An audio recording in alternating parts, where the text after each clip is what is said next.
Before, we've always wanted that. Now you don't have much of an option. And if you were closed-minded to that, it's too bad. It's like now we need to go virtual. Now we have say portals to, we have the technology. It's always been there, but some people just didn't want to accept it. Want you to come in every day or want to see face to face. There's value in that. I get it, but it's most definitely something I've enjoyed it to some extent. Yeah, I agree. It sounds like he was ready for it. I think the people that are not, Kevin Hart has a word called thriving. They're not thriving. They weren't ready for it. Sounds like you're ready. How old are you, Kevin, by the way? I'm going on 40. Young blood. Yeah. How about yourselves? Ronnie? I'm 50. Okay. Yeah. I'm 44, so. Okay. We're old, man. Hey, I think we all look good for our ages, though. I mean, yeah, man. We're holding together. So some guys in their 40s, and I mean, I just stay quiet. It's falling apart. Yeah. Round up. Come on in. Come on Zen. I got some winners with us. 2 entrepreneurs, business owners. You guys are going to get 40 years. Good God. I can't believe I'm saying that. Almost 40. Well, yeah, let's say 40 years of expertise. I don't really have expertise in this, which is why I have the experts here to talk to you about leasing versus buying. We're going to get into this tonight. Thank you, gentlemen, for taking the time to hang out with me tonight. I really appreciate your time. Thank you for having us. Yeah. Are you now, before we get into this, Kevin, are you like pro-lease or anti-lease, or you're on the fence for both? Is it different people for different things? I'm more towards anti-lease. Gotcha. Except for a small percentage of people that can do whatever they want to do, But generally, I'm anti-lease.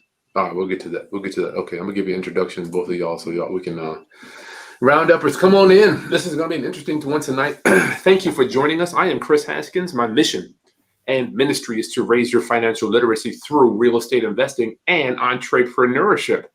And doing that, I get to walk the walk with people that have been in business for years. I get to bring you people that are experts and know what they're talking about regarding financial literacy. And what is the second biggest, my brother used to always say, the second biggest purchase in your life next to your house, right? Gonna be your car.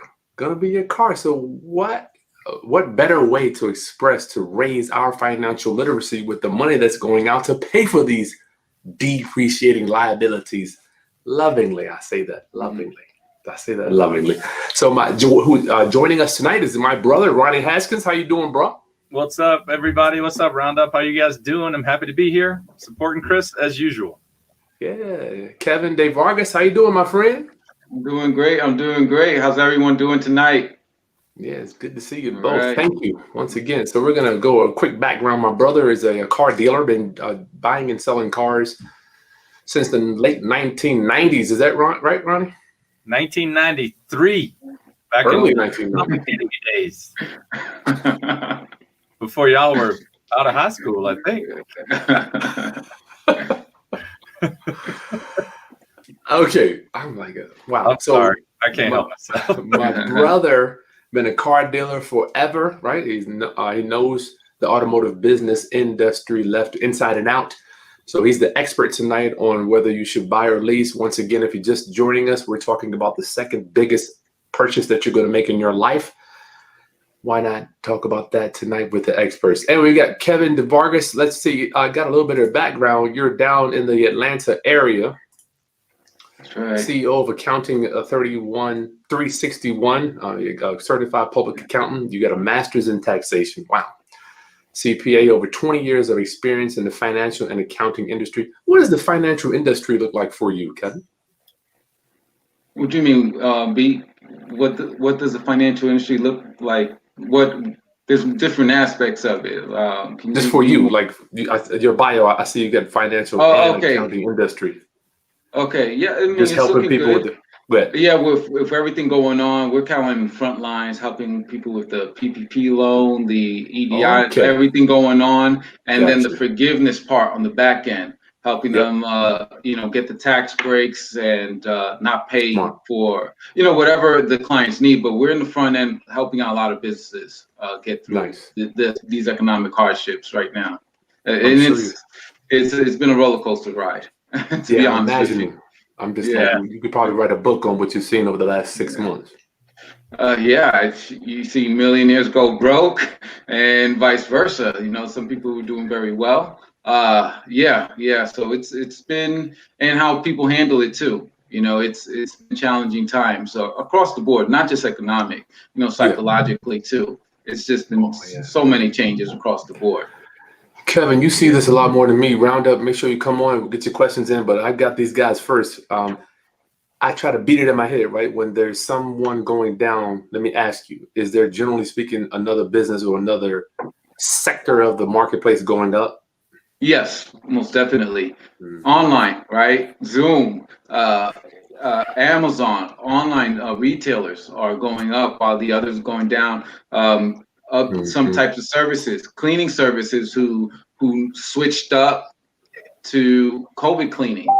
There's Yeah. other Great. industries that were created, Yeah. and Wow, man. restaurants have gone down, but I've seen some who adapted so well to COVID that I went to a Chinese store where they had their door design where it has a turnaround thing. They give you your food, you swipe on the outside, the pen is, and all the Wow. instructions are, they had a plexiglass door and all the instructions were there. So some restaurants pivoted so well that they were actually doing just as good or even not even a little bit better than before COVID. Unbelievable. DoorDash, like Oh Delivery. yes. crazy. Delivery. Every day I wake up, I see somebody getting groceries delivered in my neighborhood. Yeah, all the time. Wow, man. So you're from New York. Unbelievable. You moved to Atlanta. I mean, down to Georgia, Dominican bilingual. Has that helped you out in business too? Speaking. Oh yes. I mean, it's one of those things. You see some guys fixing the roof. Your neighbors, they only speak Spanish. Hey, yo, hook me up. I deal with it every day. No, it's a different world. You get to communicate to a large group of individuals that some of them could only speak Spanish. Yeah. So that's a niche too that's chosen me because of that, because of my ability to speak two languages. It doesn't hurt, the more you know, the better. And Yeah. it gives you a different perspective. I mean, there's so many things happen in the Spanish community that don't even get to prime news. It's only it's like Telemundo in certain channels that are isolated to them. But it's good to know more languages. Nothing wrong with that. Nothing wrong with that. Yeah. Yeah. You guys are husbands and fathers, so we know you guys are going to keep my Roundup family gonna give them the best interest, the best information, so they can go dissect it and move on and make the best decision for themselves. Is that okay? Yes, sir. Yeah. Keep it PG-13. Yeah, there you go. Roundup. Okay, before we get into this, put your questions in the chat box. If you missed the live, put them in the comments below so they can get answered. Today, we're going to go over just some bullet points of whether you should rent your lease. Keep calling rent. The majority of the rounduppers are entrepreneurs as well as real estate investors. My brother, I remember, I'm beating my chest. I'm like, I'm an owner. I don't rent. I don't lease stuff. I don't. That's not even in my vocabulary. So let's start with my brother, where he kind of broke it down for me. Ronnie, when you know how I get down, you know how I am about ownership.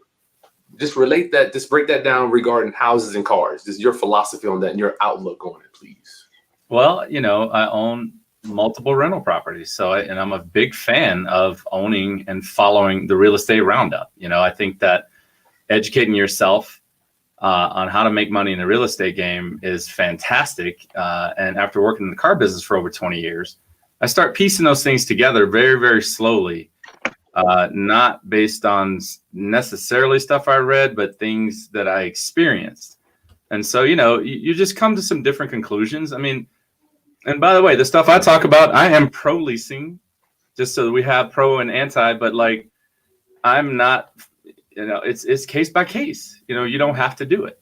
But, you know, there are things and ways to look at how you can manage your money over long periods of time and make the right chess moves. Mm-hmm. But where did you come up with this pro lease attitude? I mean, it just didn't pop up overnight. Just watching my customers go through it. So I like to base my information and the stuff that I give to people on facts. So just use Colorado Springs, for instance. There's about, if we just take two of the credit unions that I do business with most of the time, everybody knows what a credit union is, right? I mean, I have a car, I get a loan through a credit union, I do the loan document with you, you go home, I get funded. So I give them the paperwork, they credit my account, right? So they are providing the loan to the client. It's a big business in Colorado Springs. There is close to $200 million of car loans every month in Colorado Springs for as long as I can remember. Good and Lord. It's massive. It's just, it's really stupid. It's crazy. So you take that number, right? And I've been talking to these VPs for years, asking the same questions. How's it going this month? Where are you at this month? What's your recidivation rate? You know, when people are turning the cars back in or defaulting, you know, we talk about these things. They measure my dealership based on the performance of my loans. And so, you know, we are constantly having spirited conversations about what's going on in the marketplace. And one of the things that struck me was I asked them, you know, right when COVID popped off, I'm like, man, they got 84 months at 0%. You know, lots of people they salivate over that no interest thing. But I'm asking my credit union guys, how long are people keeping these cars? Look at your books. And they're like, we don't need to look at our books. We watch that every day. And then what? Yeah. The number 30 to 32 months. 30 to 32 months. You take out an 84-month loan with me at a credit union, the odds of you keeping it for 84 months, slim to none. It's just basically 30 to 32 months. I didn't know that. Keep in mind, Roundup, you may be the exception. Kevin may be the exception. I'm just looking at the facts.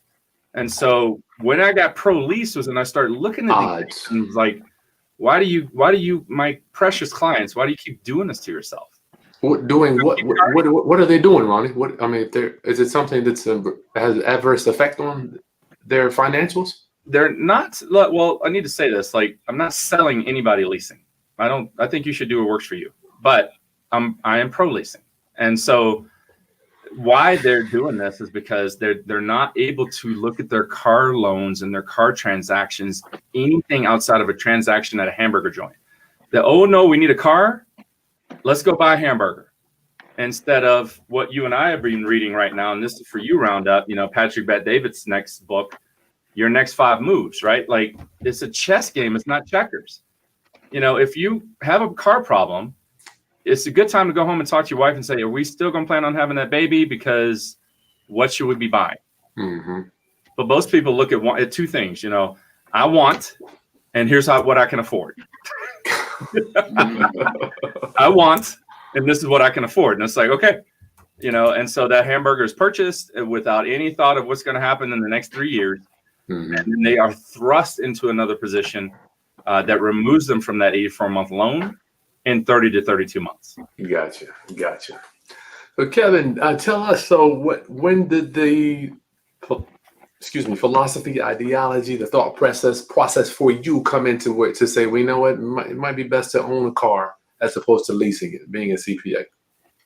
Well, CPA, that's, you could say, book knowledge. You know, I went above and beyond and studied financial coaching as well. Okay.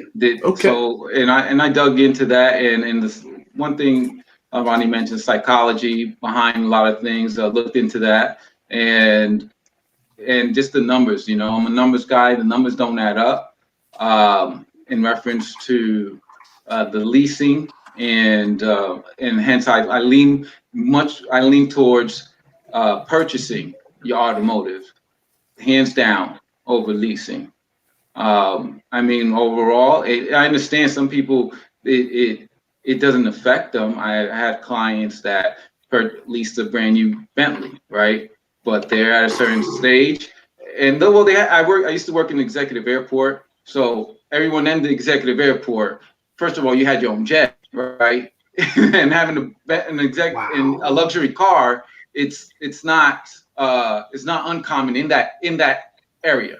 You know, the executive airport is a private airport in Fort Lauderdale. I lived in Fort Lauderdale for a little bit. That's where Actually met my wife. But yeah, that being said, the intention was to spend money before they pass on or whatever have you. But it wasn't necessarily a financial decision long term. But yeah, I ran the numbers. I had different numbers in reference to the time that the average people keep their cars. I have. What do you have, Kevin? I have you want to 71 months. 71 months, so about 6 years. Yeah. About 6 years. Yeah. If you guys look that up. Is that nationwide thing, or is that going to be, or what? Because I know Ronnie's specific to the Springs. Okay, this is on Auto Traders. I Gotcha. don't know how. So and then let me get another one. That's good to know. Yeah. So I'm, and you know what? I do see a 39 here from 39 months. So you know what? That's a big range, right?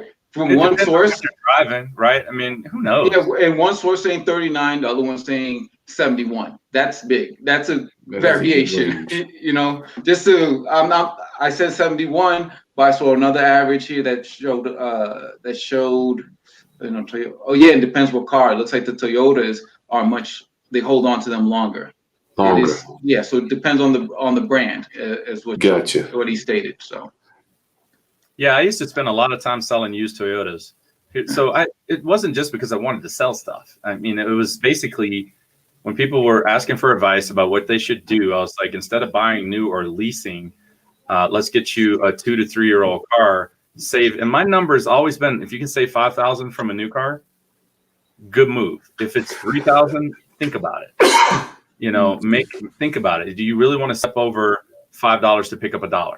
Mm-hmm. Giving up all your warranty to save $3,000. And so my number's always been 5,000. Are you a financial planner? I am not officially a financial planner. No, I do tax planning, but not financial planning. That's a little different. I mean, leasing, like for me, I talked to a lot of financial planners, and how many months is in 9 years? So 9 years, 9 divided by 12. 75 months. Oh, sorry. 9 times 12. 108 months, right? 108 months. So I have forecasted out my wife's car for the next 108 months, as long as I stay within the $350 range of leasing her a car. So what that means is, Kevin, I could have purchased her car, which was $31,000, 4% interest, $628 a month for 60 months equals $37,700. So write that down. $37,700, right? In 5 years, I now own that car. I own it, and it's depreciating every month, right? My question became, Kevin, when I'm looking at my clients, because everybody tells me the same thing. I want to pay my car off early, Ronnie. I know I'm doing 84 months. I'm like, why are you doing 84 months? You're going to pay it off early. Can't afford a payment. Okay, but you're going to pay it off early? You're going to be the one. And then, you know, let's say they had a $600 payment, Kevin. I'm like, if you pay this off early, man, what are you going to do with that $600 a month? That's the exact faces I get. Because they can't imagine not having a payment. They can't even see it. So here's the correct answer. I'm glad you asked, Ronnie.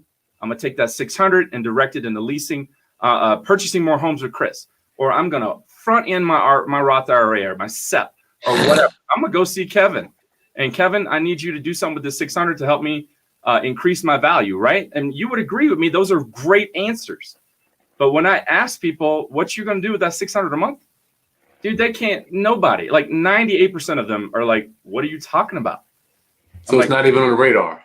Right. So now go back to 37.7. After 5 years, I own my car, right? And it's depreciating every month. I'm also dealing with brakes and tires and this and that. It started driving me crazy. So if I spend $350 a month and lease my wife's car for 36 months, that's $12,600. And I've never paid for a repair in that time frame. So basically, I'm only paying for oil changes and regular maintenance and the unexpected windshield or whatever. But if you multiply 12.6 times 3 and I get her a car and lease her one over 9 years, that equals 37.8. So for financial people like yourself, I'm like, what about the delta? You know, 628 minus 350. What can we do with that money every month without fear of a repair, without fear of an emergency, without fear of all these crazy things that happen to your car? And so that when I started figuring that out, Kevin, I was like, man, I'm done. I am done working on my car. I'm done fixing my car. I'm done doing any of this stuff because it just started driving me nuts. Go ahead, Kevin. I want to know what are you thinking about the fixed cost that Ronnie's talking about with this? That's the same thing I kind of was thinking with mine. All right, let's go backtrack a little bit. All right, the 37 number, that's I like what he mentioned. One thing I had purchased was my car's by 1 year used. That first year is material. I paid for my Toyota Camry 18,000 SE model. Let's stay here, Kevin. 1 year used. Give me your thought process on that. Why is that? 1 year used. The car is worth about 22,000. Just the fact that it's not new anymore. And I got it for 18,000. 18, gotcha.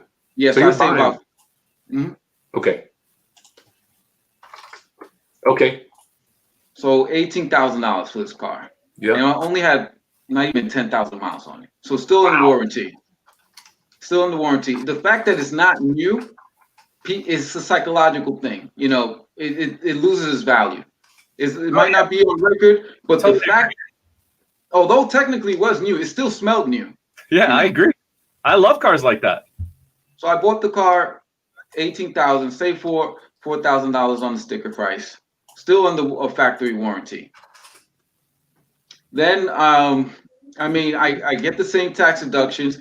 This in particular car, I have not had any issues except for changing tires, standard maintenance. And to change the spark plugs, now cars are more reliable than they used to be. It's every 100,000 miles to change spark plugs. Yeah, I haven't changed the spark plug in, I don't know, 10 And years. the timing belt, I remember the timing belt used to go back in the day. Now they made out of titanium. You don't even change the timing belt. So it's like maintenance has gone down on some models substantially. So like this car, I've only done maintenance. I haven't had any issues. And hence, so I spent 18,000, and now I use this car for work. So let's say I drive 35 miles per year, 35,000 miles per year. Wow. And the rate, that's high, right? That's a little bit on the high side. Okay. Really high. Yeah. It's crazy high. Like 15 is top. Kevin. 35 that's 70,000. Let's drop it just because my average is a little bit on the high side. So let's put that down to let's put it to 15, right? Just to be average somebody average. That's me. That's 15,000 miles, and you get the going rate for that deduction is 58 cents per mile. So you get a deduction of 8,700 every year. Every year, if you have a business and you're deducting that. So you get more of a deduction than what the car is worth. Holy cow. You're talking about over 3 years. In less than 3 years, you'll deduct more than what the car is worth. But now I own this car. I had it for 10 years. Wow. And I'm deducting this. Let me stay here for a minute, Kevin. I want to stay here. Okay. This is a big right here, man. So you're telling me if I'm paying this, but I'm saving this in 3 years, that's where your mind is going. And the big picture too. I want to drive like I said, I ended up driving more. You're driving more. Because of the situation, but you know what? I don't have to worry about, I went over my miles. If I want to take a trip to Florida, I'll take a trip to Florida. Situations change. So I could do whatever I want with the car, Gotcha. Wow, that's deep. So can I ask a question about the 8,700? How'd you get to the 8,700 write-off per year? The 8,700, hold on 1 second. Is that a 15,000 times 0.58? I didn't do that. Yeah, 15,000 times 0.58 cents per mile. You get the 87. So you could say like 15 divided by 2. Okay. And then you get the 87 miles per year that you can deduct. Okay. 57 divided by 2. That means it's 7,500. No, but the actual rate is. Oh, I'm bugging. Yeah, I just did it to simplify it. Yeah. And I want to make sure I understand. Is this for 100% depreciation? Is that where we're at? I'm sorry, This 100% business. That's the business mileage. Yeah. Could And I can tell you how you can deduct that. Let's go there. Hit that. Like, this is one mistake that I see a lot of people make. Let's say you have a job and you have like a side hustle and it's a business, right? Yeah. Now, especially with today, with knowing that you can work just as efficiently from home, what you can do is say you start working on your business in the morning, like do a post or whatever. You drive off to work, you come back and you go back to your business. So you can deduct that mileage from work and back because you're actually driving from one job to the next and back. So you deduct that mileage with that setup. So you deduct your 15 miles, 15,000 miles per year, and you get the 8,000. So I deducted my car $8,000. More than 8,000 per year for 10 years. Holy cow! Yeah. So basically, you're at 87,000. I'm at $87,000 deduction on a 4-cylinder car. That's low, almost no maintenance. Ronnie, would you consider this an exception? It's an exception. I mean, I'm not schooled on this type of tax stuff. So $87,000 for 10 years. But to me, I'm not keeping a car that long, but $8,700 a year of write-offs for using the car for business full time, and you're going to have to drive 15,000 miles per year to do that. That's interesting. Yeah, that's cool. Okay, so this is just for miles. We're not even talking about depreciation. Did you want to keep going with that, Kevin? I know you could probably go. I can, but to keep it simple, the car. With that being said, the car still held its value. I can still sell it for like. And in reference to zero, I mean, you can't really buy a $500 car anymore. I mean, it's not even a junk. You can't. A total car. It needs to be total at 500 these days. I mean, I always give it like salvage value of 2,000 for Toyota, and that the parts can sell forward. Gotcha. So tell me about tell me about your mindset when you're repairing this. I'm just thinking about my cars. I'm like, I don't know when the next repair is coming. Oh man, and that's another thing. That's a great question. And you guys mentioned worry. I don't worry about energy. Money. We call it life energy. Life energy. Okay, you call it life energy. I have money in the bank. I have reserves for emergencies. Life happens, right? For us who think that nothing will happen, that everything's gonna be just great, like nothing's gonna break down your home. Forget the car, your home, or something wrong with your kids. It's always good to have some reserves, and my reserves cover that. Although this car, knock on wood, I haven't had any issues, but I do have money in the bank, so I sleep great at night. That's a good one. So he's prepared, Ronnie. I mean, that's about enough. When I'm meeting with clients, if I sat with Kevin, I wouldn't convince him to lease. I wouldn't even spend any time doing it. I'm like, yeah, if that's the plan you would like to take, you want to keep your car 10 years, more power to you. I'll go buy your Camry. But like for me, I just, once again, exception, not the rule. Now you can write off the product. You can write off your lease payment as well, up to 100%. If you're up to 100%. But with the car, you could continue payment or mile to write it off. He said you can continue to write it off because it's yours and you continue to use it. So that's the difference with the ownership. You can continue to write it off, which I do. All the facts though. So the 87 grand of write-offs, you got to remember you paid 18 plus taxes. So it's not 87, it's like 50. So like 52, 53. So basically you had to spend the money to buy the car, right? What happened? Hold on. You had to spend the money to buy the car. Yes, correct. Wrote a check. Like I wrote a check for 18 plus taxes. Correct. Okay. So if you write off 8,700 for 10 years, if you go back, you didn't really get $87,000 and made money or whatever. These are also deduction, guys. No, these are. Oh yes, let's be clear for anyone who's not. So sorry if I came across that was like money in my pocket. Yes, that's a deduction. And based on my For my tax rate, rounders that don't know what a deduction is, go ahead, we need to make sure everybody understands, bro. all right, that's a deduction. And based on my tax rate, let's say I'm at the 25%, then I'll get 25% of that back in my pocket. So it's normal, you know. So let's say it's let me use the 87,000. Then I'll get a percentage of that back. Let's just say 10,000. Well, still it's pretty material. 87 times 0.25.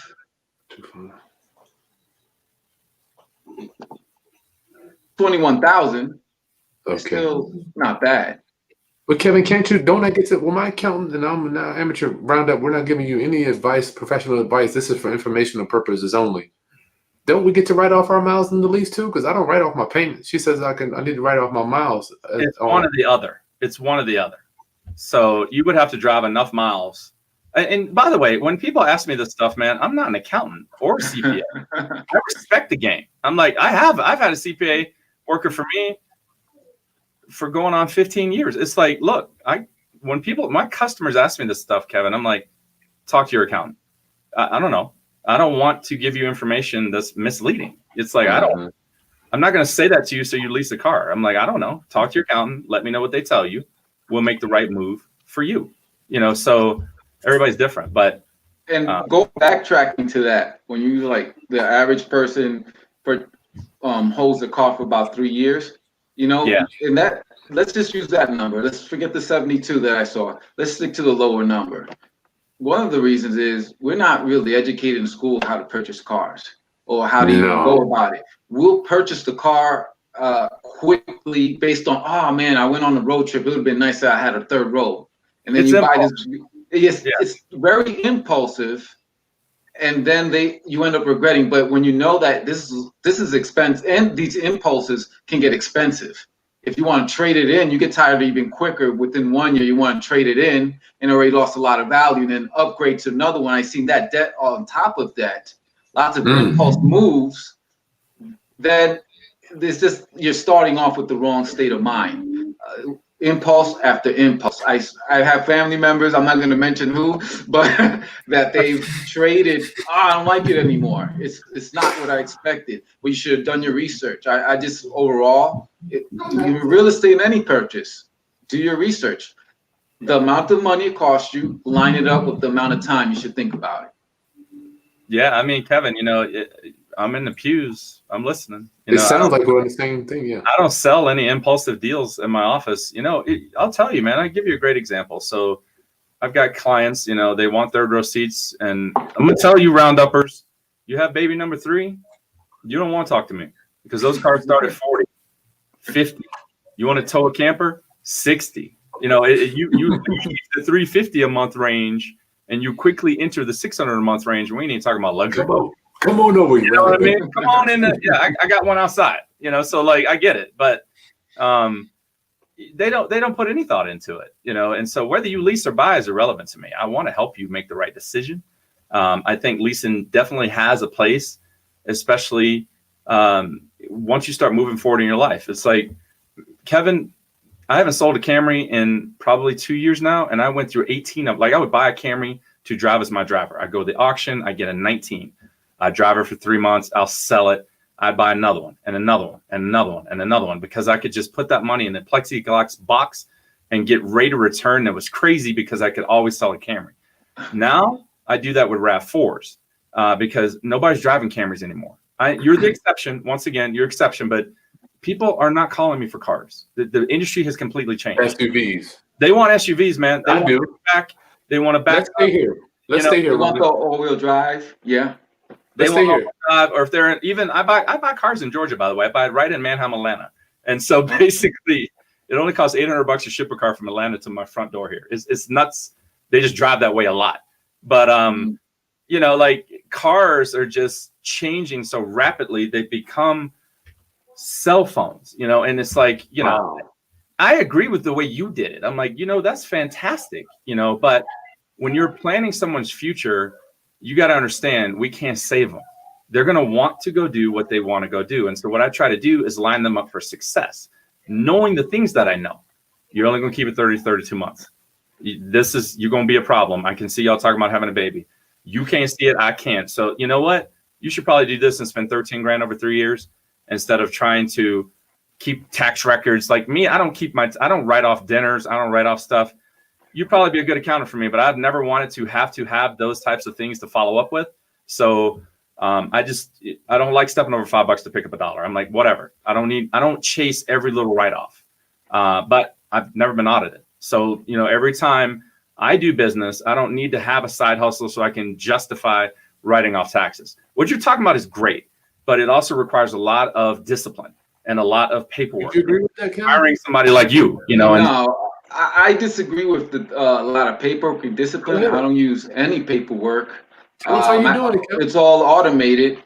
Online bank. I push my thumbprint. The information flows to my accounting, and everything's automated. I like to work smart.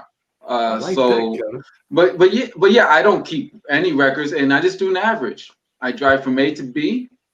And average it up through the year. I'm not meticulous to the penny. I'm not going to spend a day of my time. And like I said, everything's pretty much automated for me. That's cool. And with my clients too, everything's. Is that stuff you set up? You set that stuff up, Kevin? That's really nice. Yeah, I see it as an investment. I invest time to automate everything. So when it says fuel in the card, it's gonna expense to the fuel automatically. Nice. Yeah. So do that. But yeah, like I said, you're not an accountant. This is what I do. I automate. For you, we're in different fields. But I get it. Some people do get the shoebox of receipts and all that. But I'm paperless. But that's sharp, Kevin. Let's take the average person, Kevin, who's not a CPA, not a car guy, right? And they're saving to go to Disney, and they're driving a 10-year-old car. They start saving in January. They're going to go to Disney in February. They've been booking their flights and whatnot. And then eventually, if you know about money at all, if you have it in your pocket, we got emergency funds. We got that stuff. But the thing is, emergencies have a way of taking money out of your pocket faster than a bullet. And so I don't like them. I just do not like emergencies. And there are those of us that don't want to deal with emergencies. And he's saying he's got his car under warranty. His car is on warranty too, though, Ronnie. Yeah, it will be if he's driving. So if he bought it with 10,000 miles, now it's got 25,000 miles. Well, he's driving 35 in the year. Oh, let's say 30. He's out of warranty. I'm out of warranty. But I'm not actually also a car guy, and I can read when the transmissions. Well, I am. No, I am. You are? Okay. I changed motors, transmissions back in the day. I used to have I too was a mechanic for 8 years. I get it, but so I can tell. You can tell. Yeah. Okay. Go ahead. I don't even wash my car. Chris taught me that. Chris doesn't even cut his grass. Chris, I like cutting the grass, and he's like, man, you got to stop doing hourly work. You got to stop doing it. And so I don't do it anymore. I pay my son. But then I same thing. I pay my kids too. So it's just a thought process, man. If you're driving 35,000 miles a year, you can't win. Like the whole thing about the car game is you can't win it. People want to win it. They want us to tell them during this broadcast, okay, this is how you win. I spend the majority of my time teaching people how to mitigate it and remove the risk. Great. So, yeah. I agree with that. You can't win. I see it as how gracefully can you lose. Yeah. Pick your poison and how gracefully you want to lose. Because you're not going to win. Like that 18 Hold on, guys. I got to reintroduce y'all. We got 85 people here. Round up. Thanks for joining us. We've got my brother here, Ronnie Haskins, car dealer since the 1990s. Kevin Vargas down in the Georgia area, a certified public accountant for 20 years. We're just talking about how to, what did you say? Gracefully. What did you say? Gracefully. No, you say lose. You're like, you don't win in cars, and it's like you're gonna lose money. You can't win. And I said it's not about winning. It's about how to gracefully lose with automotive. Round up, get your questions in. They got 85 people hanging in here. I'm going to go to a few more minutes, and I got a million questions here. But Ronnie, I want to talk about both of you guys. Well, let me ask you, Kevin, the products. Like I'm 44 right now. I want to have the newest technology. I want the best gas mileage. So the story goes on the new cars. you don't have a problem with old technology, old gas mileage, and I'm not saying older, right? Mhm. How does that fit in the scope of you driving the car? Now, I like what you mentioned, technology, new this, new that. That's one thing that I worked around. For example, the new iPhones, right? Even my iPhone, I paid $100 for it, cash. I bought it 1 year used. The same model applies to that. There's companies that sell Wow. used phones. Smart. It's called SmartBit or something like that, with a year Smart. warranty, and you pay $100 for that same phone that people will wrapped around the line to get and paid $1,000 for. That's a good tip, Kevin. That's a great $100, tip. and it works just this. Matter of fact, I even get the upgraded ones with the 60, like the higher gigabytes and all that. Get all the bells and whistles for like $100 with warranty and all. Get out of here. And better warranty than Apple, to be matter of fact. We don't agree on nothing, man. I got a Note 20 right here, and I got an S20 in my bag. It's like when it comes out, I gotta have it, and so I'm like, I'm moving on. And that's more power for you, right? But not everyone has the pockets for that. And what I've seen, the majority do charge up the credit card and pay that 30-something%, and they don't pay the credit card off right away, and they're following the trend. You're right. I'm like, forget the trend. I'll let you guys do what you got to do, and I'll buy it a year later. I like that. Kevin, I'm so glad you I didn't even know that you could even, when I go get a phone, which I'm in the market now, I feel like I walk in the door, hey, we got this new bright, shiny thing, blah, blah, blah, and sign me up. They didn't even tell you could buy them used. It's just about keeping your wants and likes to a certain level. They got to be less. You can't just have wants and likes be over a certain number, and they change for each person, So yeah, $500, it could be $3,000, it could be $5,000, but in your family what number needs to go through the appropriation committee. And so I'm talking about buying stuff for cash, so. Hold on a second, Ronnie. I gotta stay here. Kevin, I'm still not done with the product. You didn't give me the product. I'm gonna get to Ronnie on this though, but because Ronnie, he put that on to me regarding and I'm not saying I need power doors, sunroof. I'm not saying that. I'm just talking about just the way the car, to me, a newer car kind of has I drove an old beat up car my whole life. My neck hurt back, I'm like, I like to get in the car, a new car, and be like, this joint drives smooth. Okay. So I want to know how you feel about product that you get in. All right. And that's a good example. We have a Toyota Venza, 2010 Toyota Venza, and my sister bought like a brand new Kia, and we drove it, and the Venza actually, my cars, and the one reason why I haven't given them up is like they feel great. If you when I worked 10 years and it still has that thud. It feels great, and I drove new, and then I was going to trade up one time, and I felt like, wait a minute, my car was more spacious. It felt better, and I was like, why am I going to trade just to say I got to have a new car? My older car drives just as good. Even sometimes I feel these even better in some cases because they're making cars smaller. In general, they're making them a little bit smaller, and I need the space. So I mean, I'm not gonna upgrade if I feel if it's a downgrade. In reference to the ride, I test drove newer cars, and I mean it drives great. You got some good cars, man. I'm thinking about I had a Chevrolet Equinox, drove, it was okay. Then I had a Jeep Cherokee, drove. I'm sure that's why I had back surgery. Well, I had a Mustang convertible prior to that. So that was rough. Yeah, that one you felt it. Then I had to change the convertible top. The shocks went, the electrical work. Okay. So I've been on both sides of the head of the losing gracefully. I like to add on too, Kevin. Like, listen, man. When I talked about the phones, you said that's okay if you got the pockets for it, right? I'm like, yep. You said you wrote a check for your car, $18,000 plus tax. No, I didn't. I financed my car. For how many years? It was 5. I paid it off in 3. Paid it off in 3. So now it's just a value issue right there. But that's still deep pockets, right? exception, not the rule. So if you can train people to do What that, portion of this deep pockets, Ronnie? What portion are you saying is deep pockets regarding him paying it off early? Is that what I'm rarely seeing people paying off cars, man, and that fast. No, I Kevin, think are it's, you? no, it's not. I don't think it's deep pockets. I think it's little things, lots of little things, like the phone, right? I got phones for everyone, but I'm paying $100 $100 a piece, right? And I Take have that this. money. My office, I had this beautiful Italian desk, $2,000 work of art. I got it for $200 Nice. on Craigslist. People give away this. I like antique furniture. I have mahogany wood and all this stuff, but people give it away. So it's just all the things I use that it makes it easy for me to pay something down. I'm not, look, this is what is this? I don't know. I wear name brand suits, but I buy them at Burlington Coat Factory, you know? Nice. So Nice. it's just overall. I work with what I have. But I wouldn't say I have You're deep pockets. disciplined, man.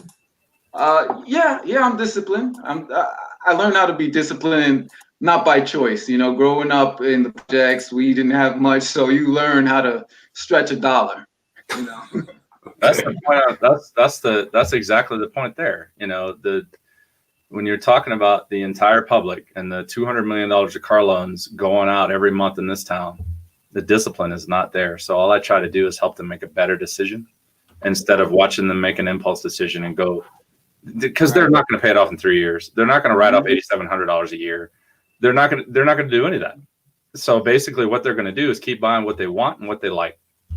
so you pick which set of how they're going to, right, there's no winning, what's the best way for them to actually lose less with this automotive investment. Or at least every 3 years, we don't have to argue about how your car broke down, you know, because, you know, I'm a big fan of Camrys, man, and Toyota product. I like them, but still, I remember being in a Camry and the transmission went out. I've been in a lot of cars, like, you know, like so many that I don't like any of them, you know, so, you know, it's just, that's the way it is. But like, you know, we got to talk to people that are normal. That don't buy cars like me, that don't buy cars like you. Like, I don't think they're buying them like Kevin, Ronnie. I don't know, man. I see like this, man. Who wants to be normal? I mean, who really wants to be normal, to be honest with you? I feel like we need to work on not being normal and teach people how to get away from normal. Because normal is actually being overweight, indebted in credit card, not happy where you work. You know, normal is actually bad. Why? Wow. I mean, it's a great point. Let's run away from normal. Let's run from normal. That's a good point, Kevin, man. I like what you're talking, brother. Yeah. Round up. We got 90 people here. I'm going to get to some Q&A. I mean, I could talk to you guys for the next hour about this stuff. So interesting. And for me, I just want to just kind of, and I don't have a lot to add to this conversation. I did a video last week. I got a lot of hate email. Good God. On my views on leasing, you know, and I'm like, I got sick and tired of trying to hold on. Like with my house, I know it goes up. Like with a real estate guy, my house, I know it's going up every year. Never have I thought about it. I know it's providing value. But the car, I'm trying to hold on to that value. I'm like, damn, I got to make sure it's good. When I go resell it, I'm like, you know what? My brother's like, Chris, you know everything you're doing is going to zero. When I swallow that, I'm like, you know what? Why even try? For me, it's like, why even try? Why even try to hold on to the value? You got the real estate. I'm done with it. You know, everybody has their thing, how they look at it, Kevin. And for my brother, Ronnie. Kevin, do you anticipate on making money? Not making. When you sell your car, eventually you will. Or are you going to ride it till the wheels falls off? What is your thing? I'm planning on just trade it in. I don't like to deal with the hassle of selling a car. Just trade it in and upgrade. Let's talk about that time with this too. Dealing with sales, dealing with the public, having to do that. Yeah, I don't like to. From experience, it's not my cup of tea. I like to make it quick. Just pick out the car I want. How much you can give me for this one? I want that one, and I'll get the same. I'll do it again. The other car will probably be one year used, no more than 10,000 miles, so still in the warranty. Mm-hmm. And trade in my Camry, see what I get for it, and do it over again. So you're cool with? I'm presuming whatever you're going to make it is bring it up to its highest and best value when you do your trade in. Is that where you're at? Yeah, but I'm not, like I said, I got so much juice out of it. It's like you're not whatever. Yeah, in my time I'm trading it, I should be at the whatever stage. You're like, okay, let's just Mentally. move on. That's Yeah, cool. yeah. Ronnie, what you think about trade-ins? I mean, no doubt you've done a million trade-ins. I don't know. I think around 80,000 miles on Camrys. After you go over 80,000 miles, you lose the remaining value, and then it becomes just an argument. I mean, everybody, listen, nobody's ever said I've given them too much for their trade-in. Nobody has ever stopped me and been like, "Oh no, we only want $2,000 instead of $3,000." It's like it's always an argument. Not an argument, but it's always a negotiation. So when I've had people like I'm a realtor, Ronnie. I drive a lot. When should I trade my car? I'm like around 80 to 90,000. Don't let it go over 100. If you're really gonna do it, just execute and be done with that car at around 80, and that way. It still has a lot of curb appeal. A lot of people are looking at it. You'd be surprised at how fewer amount of people are looking at it at 90 compared to 80. So it speeds up the process, but you capitalize those dollars on the trade-in. Gotcha. So the time too. Then we're gonna get to Q&A. I got a million questions. Time. Kevin, do you put a lot of time into it? I remember reading The Millionaire Next Door, and the man talks about shopping for cars, and he drove 1,000 miles around looking for the car, different dealers, talking to this dealer, going there, trying to do this, and now all that stuff, as opposed to the lease. I want to know, what is your, go ahead. I'm like a sniper. I see what I want. I pick the color, the model, and then it's apps, man. There's all these apps that you can use. You can search the dealerships to see which one, Car Guru or something like that, and you call them up. Automated. Yeah, automated, and I have 3 cars in one day and pick one. And normally it's a 1-day process, and I make sure it's real clear to the dealership. I don't have time to waste. We're not going to be doing a negotiating thing. This is what it is. And let's not play the waiting game, because some play these waiting game strategies to get you tired. Like, no, I got 30 minutes. Let's get it going. I'll call them over the phone. Let's get the ball rolling. What do you need now? Here's my credit score. Let's go. I don't like to waste time. I don't like to waste more than half a day buying a car. Me personally. Nice. Okay. So you've done how much research and time have you done before we get to the looking at the car, Kevin? Life energy is big for me. It starts off with me sitting in the car like, oh, I like that car. It starts off with that. What brand is that? What is that? Gotcha. It starts off with that, just something that brings my attention. Then I'll look it up, see the reliability. Like I like the Chrysler 300. When I saw the reliability was down, then I just skipped it. You know what I mean? But I'll start with yeah. It's something like that. When things line up, when my attraction to the car, the reliability, and everything lines up, and then like right now, I know what car I'm going to buy already, the color and everything. I'm just not going to pull the trigger on it yet. Gotcha. So you have in your mind where you're going to go. I don't know. Ronnie, what about you regarding time? I'm presuming for me, I don't have the energy to look around. What are you regarding these entrepreneurs? Is that something that you put time into? This is an entrepreneur point. It's a really good entrepreneur point. So when I built my business from 2000 to 2005, I focused on being the cheapest. Point blank. So if you guys are building businesses thinking you're going to be Amazon or Walmart, that's what I learned that in 5 years, Amazon. So can't out Amazon, my mentor says. I don't have clients that will spend 1 hour looking for a car. They know I got it buttoned up. I'm going to take care of it. The price is fair, and they're going to get handled and taken care of and catered to. So I spend very little time with clients that will spend that kind of time looking for a car. Gotcha. Okay, round up. Let's get to some Q&A. You got some time, Kevin? How you looking on time, brother? I'm good. Ronnie? I'm in my man cave, so it's good. Good, man. Oh, boy. Down in Atlanta. I don't know what county you're in. I'm in Gwinnett County. Gwinnett. Okay. Oh, man. Prices are crazy over there. Right? For real estate, it's got to be good.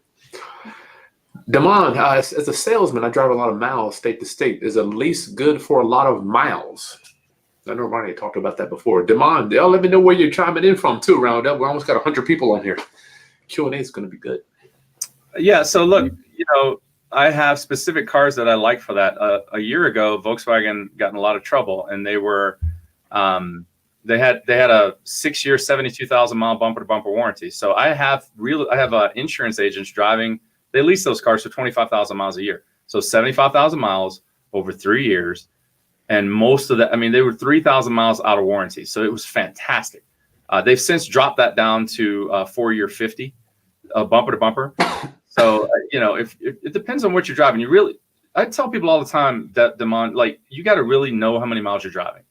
You got to do some analysis on yourself there. And there are apps for that. You can check your miles, and then you can make a smart decision about should you lease or should you purchase like an 80,000 mile car and drive it for a while until you can't drive it anymore. Like that's what I've mostly seen work for people that drive 25,000 miles a year is they buy a car that's got like 80, like Kevin's Camry.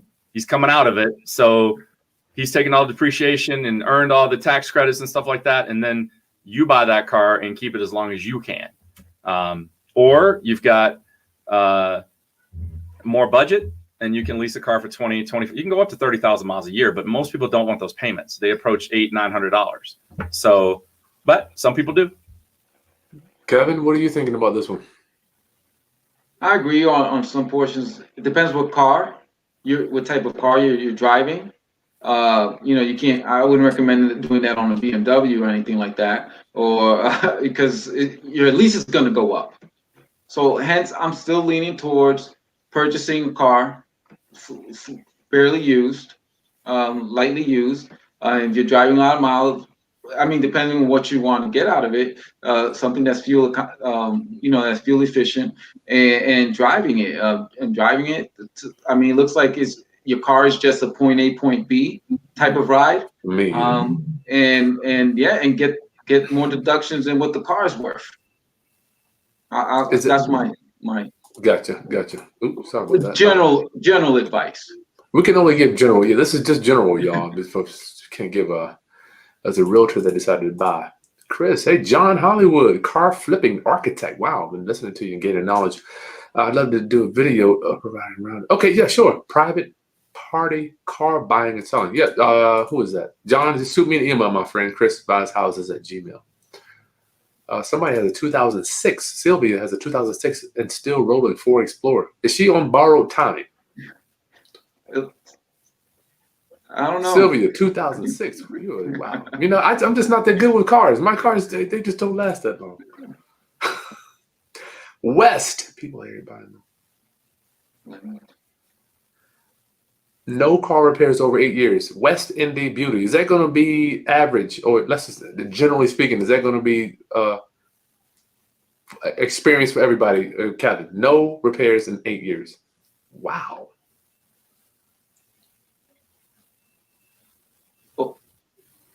Kevin? Oh, excuse me.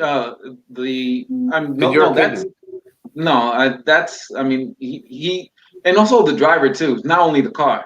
I have a friend that he tears up these cars. I mean, he's driving like he's in NASCAR, and he's breaking axles, motor mounts, messing up transmissions. So it's a little bit of both, not just the car. Some drivers are harsh on the cars, they'll drive their Corolla like as if it was an Indy 500 car, and just doesn't, or minivan.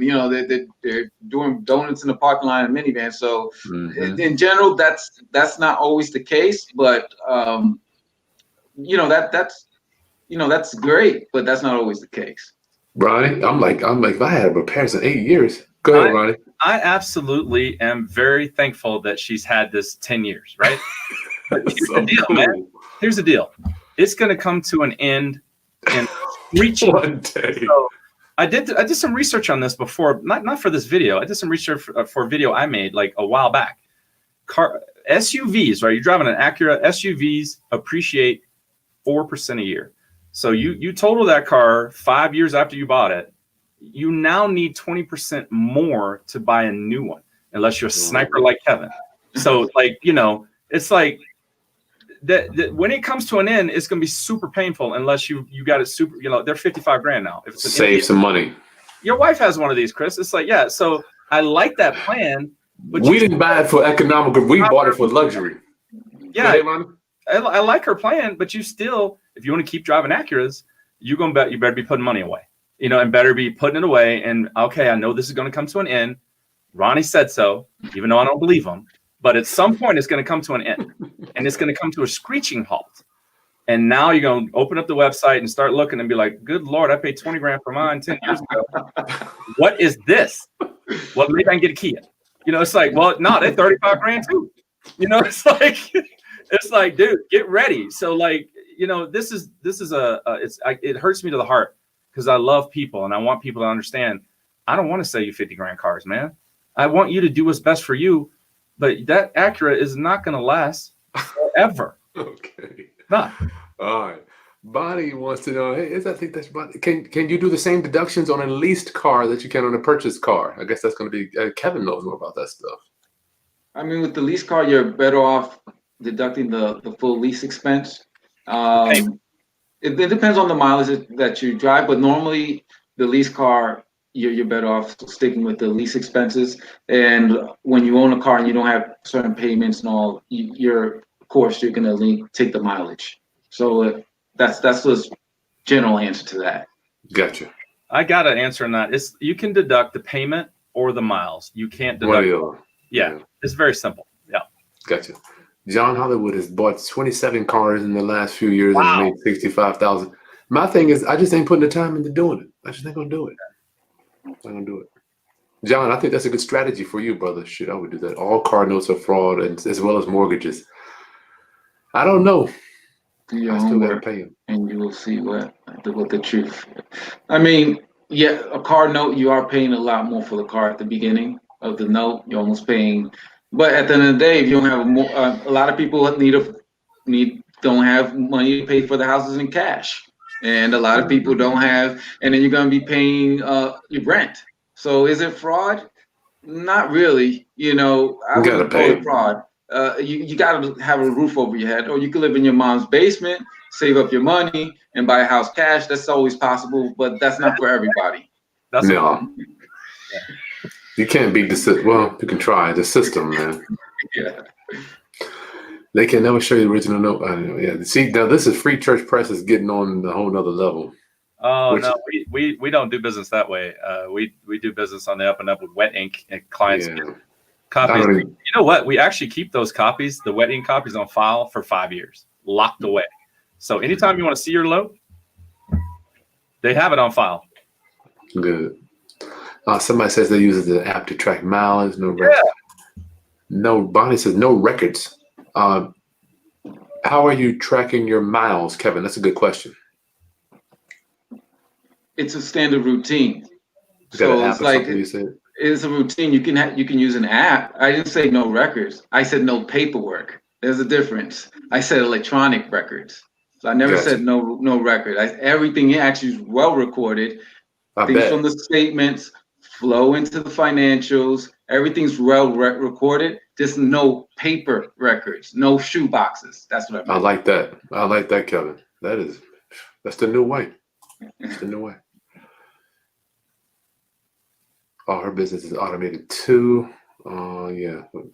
Bonnie says. Oh no, I can answer her question. Is it a question? I didn't say a question. The thing is what I was trying to say is I don't. What question, Ronnie? I don't. Right there, West End. I wonder Ronnie's doing what she's business owner automated. I wonder what Ronnie is doing that he's a business owner and automated systems aren't capturing every card swipe. What does he mean by that? Okay, so my team has credit cards, right? And they go buy gas, they go get details, they go get stuff done. She's absolutely right. They swipe the card, and my accountant just logs in and downloads all the data. So you can do it automated. What I was saying is I choose not to write off meals a lot. Like some people we're in business now, we can write off everything. You've got those clients, Kevin. Like they think they can write off everything. Like you would love me as a client because I'm like, don't worry about it. I don't care to write off every ink pen. It's like, but every time I swipe the card, I have an email from her today that's like, justify these expenses. So she just downloaded them all and she sends me an email and goes, justify the ones for me. And I'm like, okay, got it. And so I send her email back. She goes, that makes sense. We're done. We're closing out the month. Nice. Chris Monroe. Kevin, is it true you can write off 100% of a leased vehicle through a business? That is, you can't write it off as an expense as a lease vehicle. That's a business expense. You can't write that off. But we'll have to look into it. Have to look at there's always the gray area, but that is possible. Just to leave it at that. Round up. We've got 90 people on here with Q&A. Please get your question in for Kevin and Ronnie. These are the experts on this car detail, this car leasing versus buy stuff. I can Kevin. follow up to this question. It's much more difficult to get a lease in a business. When people, you got to make it clear, man. When people are like, I want a business lease, that means you want to sign as the president of the company. You don't want it to go through your credit. You can do that, but it's really difficult, right? So you've got to have all the credentials, the Dun and Bradstreet number, a credit profile on your business, stuff like that. So like you can definitely, Chris that's from Woke Real Estate, right? So you can definitely do a write-off, but definitely get a CPA or call Kevin.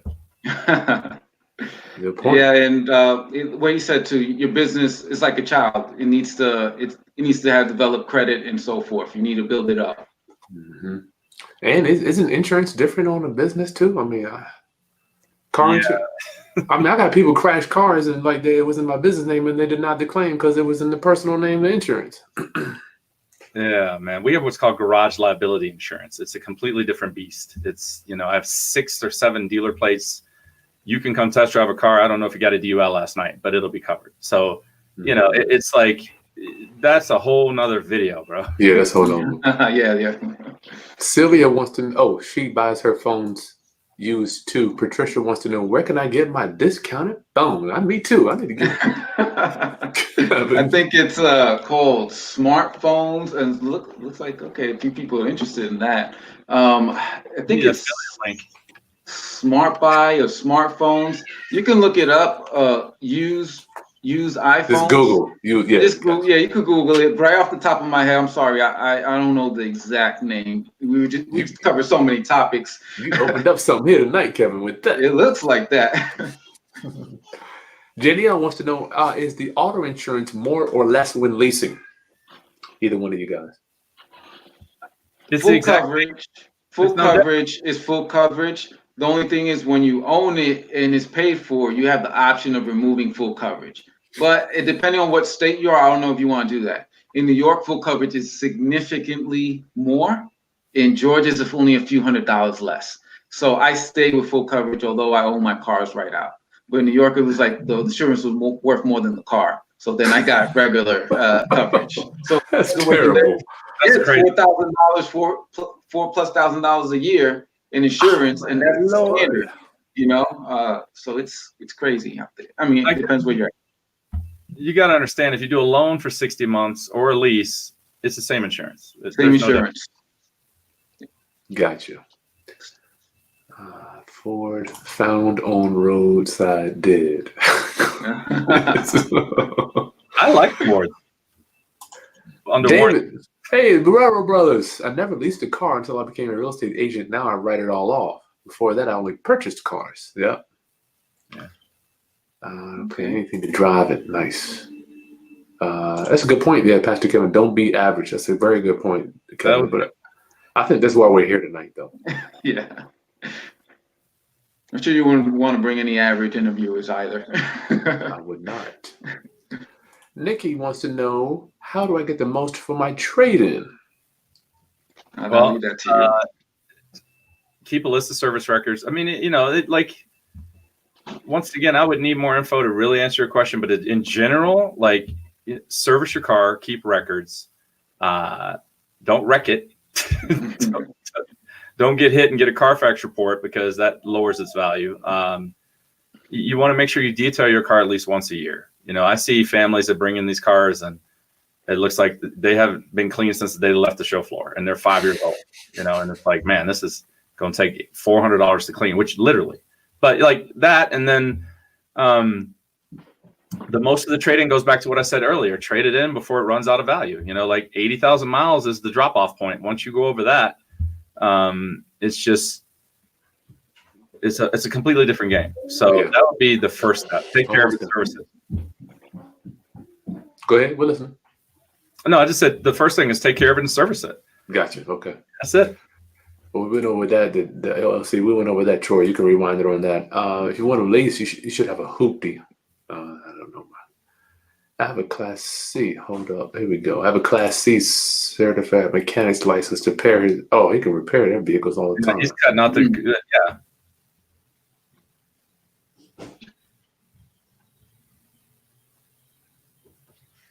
8 years West Indies, so she can buy a car in 8 years.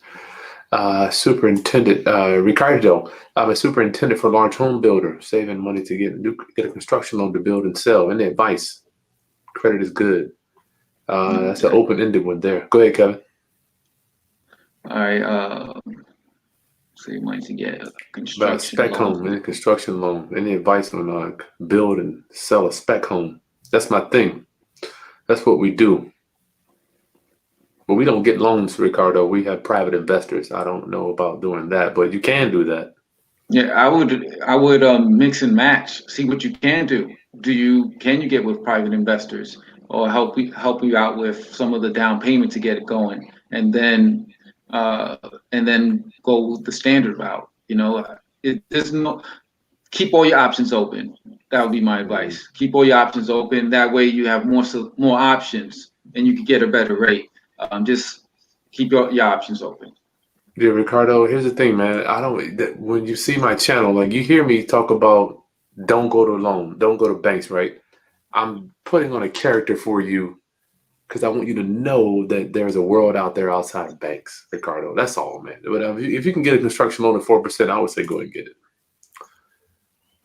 Jenny O, what happens if the vehicle gets into an accident? Can I get a new lease vehicle? Oh, that's a good question. What happens if you crash a lease vehicle? I don't know.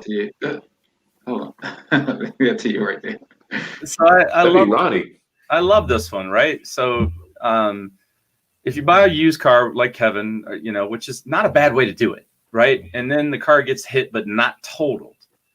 Now we got an argument whenever it's time to trade it in, right? Because it's got some type of accident on the report. Something has changed the value of that car. If it's totaled and you buy that used car with low miles, then let's say 2 years has gone by. So you paid 18 grand for the car. The insurance company is going to make you whole, but they're not going to care about what you paid for the car. They're going to give you exactly what that car is worth today. And you figure that out. But if you lease a vehicle and it gets totaled, you're back to zero. So you're done. It gets paid off. Unfortunately, you got to go reset and do it again, or buy a used car. What do you mean reset? Do it again? When you say you're whole, you're paid off. They're done with it. You got to get a new policy or what? Yeah, no. I mean, your insurance would pay for the car if it gets totaled, right?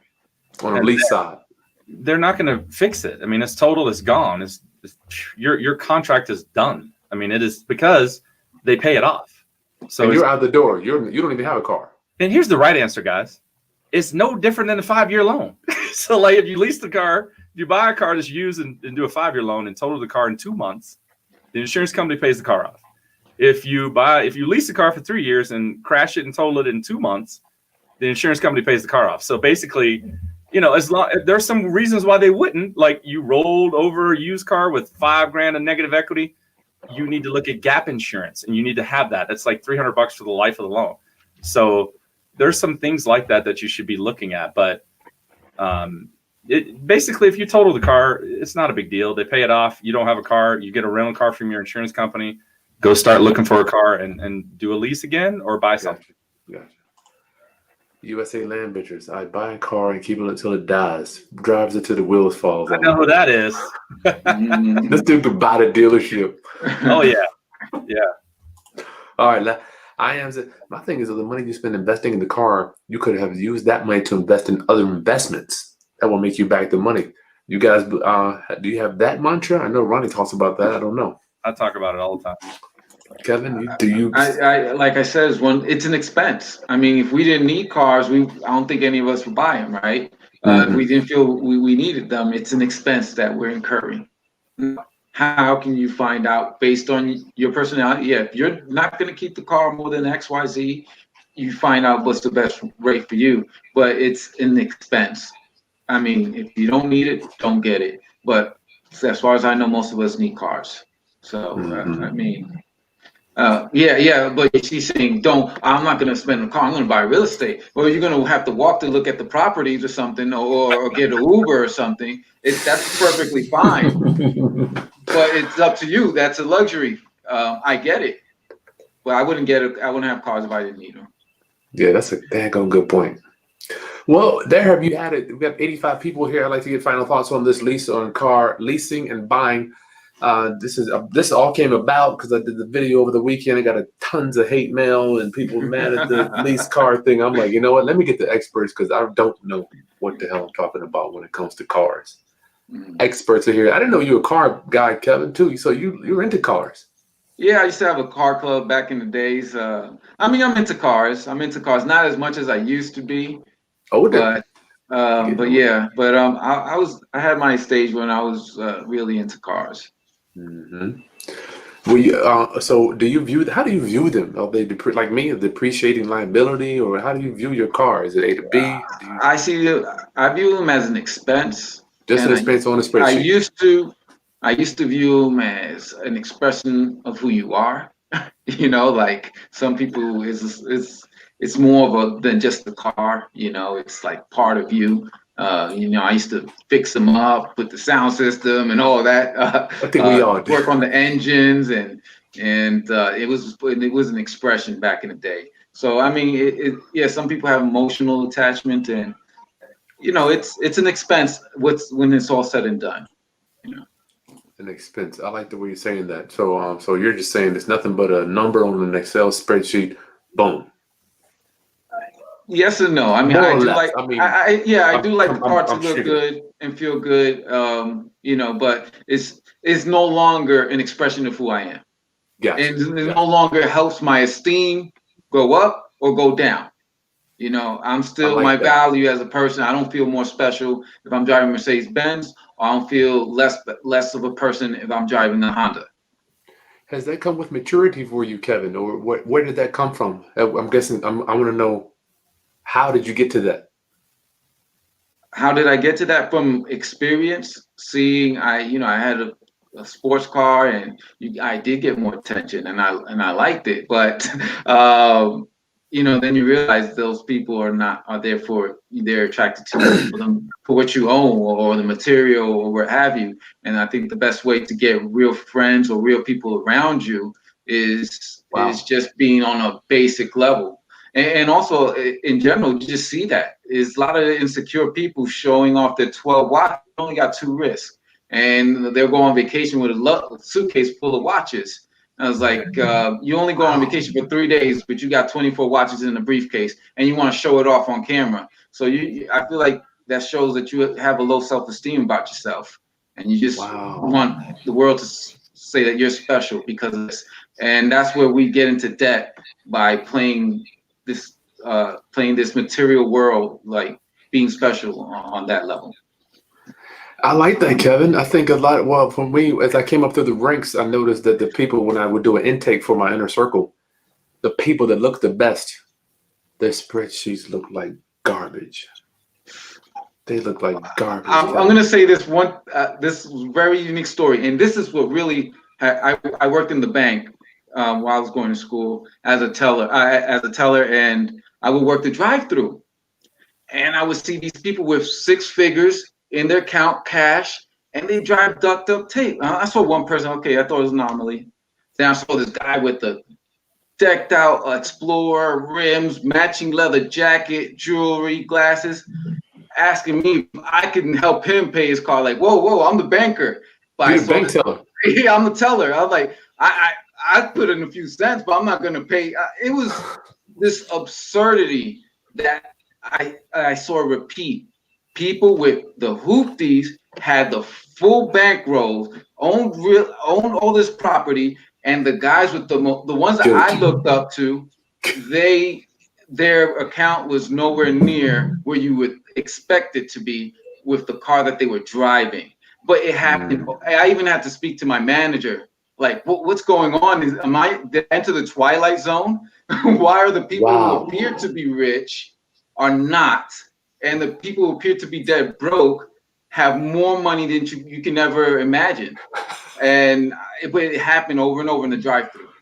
It was crazy. So we witnessed the same thing. I'm gonna presume that my brother, when people come to see the cars, I'm not gonna read your brain, but I want to know: is this a recurring thing for you too? No doubt, people are looking at cars. They want to drive. We all want more than we can afford. It's just a human trait.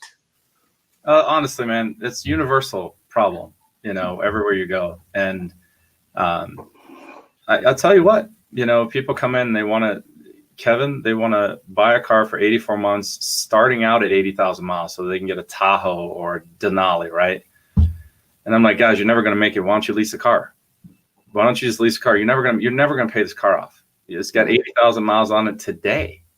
But, I lose this argument, Kevin, 70% of the time. Say that again, Ronnie? I lose this argument 70% of the time. What the argument of what? The car that they want to get and the car that they can afford?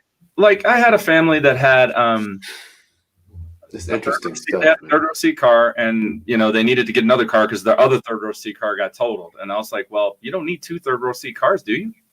I said, your husband can lease a car that's like a car and drive for like $250 a month instead of buying this. I gotta have the sun. She was like, I gotta have the sunroof.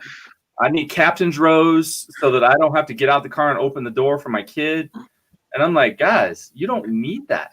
Get out the car and open the door. Instead of going broke. So what we did is got an 80,000 mile car for 75 months. It's like, I'm losing this argument most of the time. No, they're never gonna make it. So it's not that I want everybody to lease a car. I'm just like, you should consider it until you get to it. Like those people going through the drive-through, I talk about that as well. But if that hoopty stops in that drive-through, it doesn't matter what the industry's changed. Like, it's the exception again. It's not the rule. So they haven't bought a car in 10 years. The cars have gone up 20 grand. They don't care.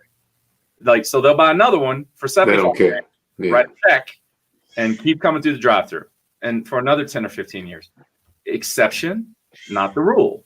So, I think he said the people that hoop these are the ones like my guys when we go to foreclosure auctions. These dudes are walking around with $100,000 cashier's check to buy a house, and they're driving a car that they don't even care about. That's what I said. I mean, it's the same thing. It's like, because they know they can replace it at any given moment. Now, take the average that overextended himself. Like, I'm not saying they should overextend themselves, but the average Joe that has a hoopty coming through the bank drive-through, if the car blew up right there, and they haven't bought a car in 10 years, it's going to be a severe problem. Like, we have to do a loan. We got to do a lease. We got to do something. Yeah, they're in trouble. And they haven't planned it. They haven't made any chess moves to go, this is what's going to be next. Mm-hmm. That millionaire does not care. It's like, yeah, I don't care. The car dies. The car dies. So they're going to keep moving. Yeah. That's I'm glad you brought that up, Kevin. So this is why we do this, to raise you guys' financial literacy. You can take all this stuff here. I recommend you to rewind it. Listen to these guys, experts. Hey, listen, Kevin, Ronnie, it's been an hour and 20 minutes, man. I'm going to let you guys go. All right, man. Thank you for having me. I appreciate it.